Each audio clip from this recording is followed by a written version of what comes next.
আজকের নিবেদন কবিগুরু রবীন্দ্রনাথ ঠাকুরের কথা কাব্যগ্রন্থের কৃষ্ণের জন্মের প্রায় 500 বছর আগের কথা।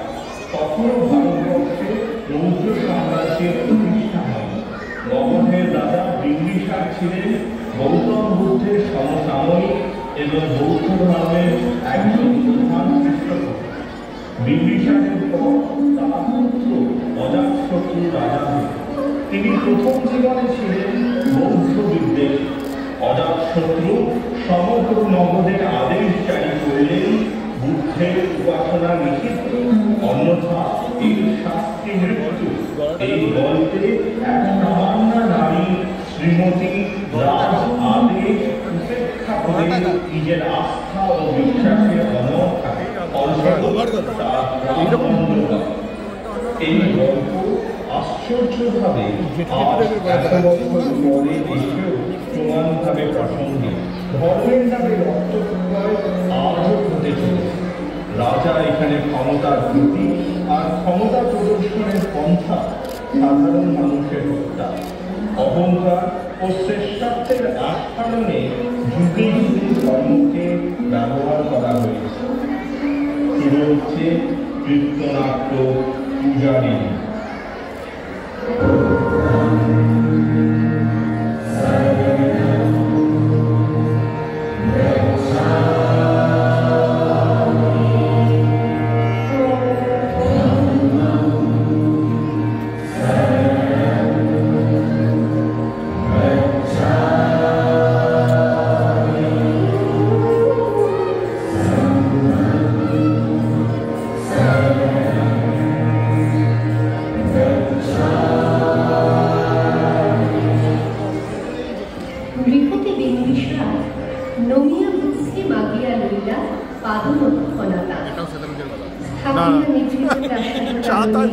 তাহারই উপরে রচিলা যত্নে অতি অপরূপ শিলাময় স্তূপ, শিল্প সুখার সাপ। সন্ধ্যা বেলায় সূচিবাস করি রাজবধূ রাজপালা, আসিতেন ফুল সাজায় ডালায়, স্তূপ পদমূলে সোনার থালায়, আপনার হাতে দিতেন জ্বালায় কনক প্রদীপমালা।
অজাতশত্রু রাজা বলল যবে পিতার আসনে আসি, পিতার ধর্ম শনিদের স্রোতে মুছিয়া ফেলিল রাজপুরীর, সপিল যজ্ঞ অনর আলোতে বৌদ্ধ শাস্ত্র রাশি।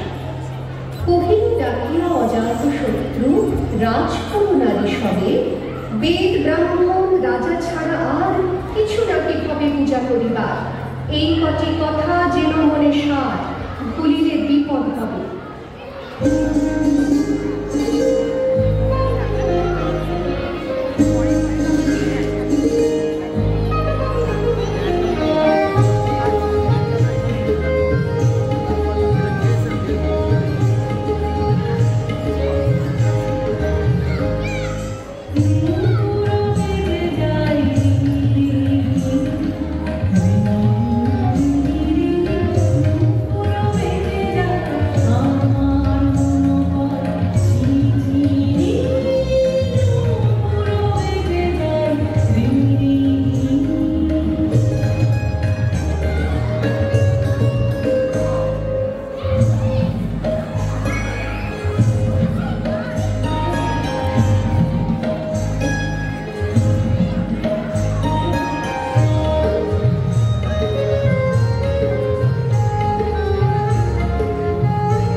শ্রীমতী নামে সে দাসী, পুণ্য শীতল শরীরে নাহিয়া, পুষ্প প্রদীপ থালায় বাটিয়া, রাজমহিষীর চরণে চাহিয়া নীরবে দাঁড়ানো আসে।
অজাতশত্রু করেছে রচনা, স্তূপে যে করিবে অর্থ রচনা, শুলের উপরে মরিবে সেজনা, অথবা নির্বাসন। সেটা হতে ফিরিয়ে গেল যদি ধীরে বধূ অমিতার ঘরে, সম্মুখে রাখিয়া স্বর্ণ মুকুট, বাঁধিতেছিল সে দীর্ঘ চিকুর, আঁকিতেছিল সে যত্নে সিঁদুর, সীমান্ত সীমাবদ্ধ।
অস্তরবীর রশ্মি আভায় খোলা জানালার ধারে কুমারী শুক্লা বসে একাকিনী পড়িতে নিরব কাব্য কাহিনী।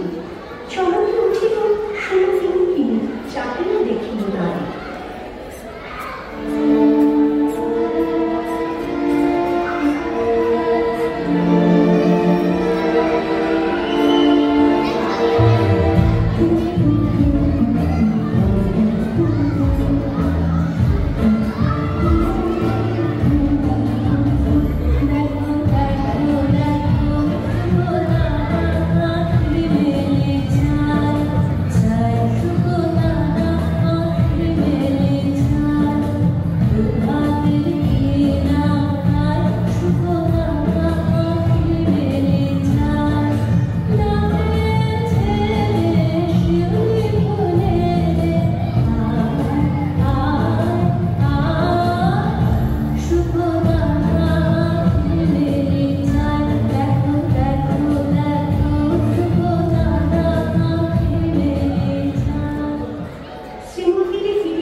এমন কবিটি মরণের পানে ছুটিয়া চলিতে আছে। দ্বার হইতে দ্বারে ফিরিল শ্রীমতী, লইয়া অর্ঘ থালি। হে পুরবাসিনী, সবে ডাকি হয়, হয়েছে প্রভুর পূজার সময়। শুনি ঘরে ঘরে কেউ পায় ফল, কেউ দেয় তারে ঢালি। দিবসের শেষ আলো মিলাল নগর সৈন্য করে, পথ জলহীন আধারে বিলীন, কলকুলা হল হয়ে আরতি ঘণ্টা করিল প্রাচীন রাজ দেবালয় করে। শারদ ঋষি স্বচ্ছ তিমিরে তারা অগণ্য চলে। সিংহ দুয়ারে বাজিল বিষয়, বন্দিরা ধরে সন্ধ্যার তান। মন্ত্রণা সভা হল সমাগম, দারিদ্র কাটিয়া হবে। এমন সময় ফেরিলা চলবি প্রাসাদে প্রহরী যত। রাজার পিছন কদমে মাঝারে স্তূপ করমূলে বর্ণনাকারে ঝুলিতেছে যেন সারি সারি রোহিত মালানো।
পড়িল রক্তরেখা। সেদিন শারদ স্বচ্ছ নিশীথে প্রাসাদ কাননে নীরবে নিভৃত স্তূপ পদমূলে নিবিড় চোখে শেষ আরতির শিখা।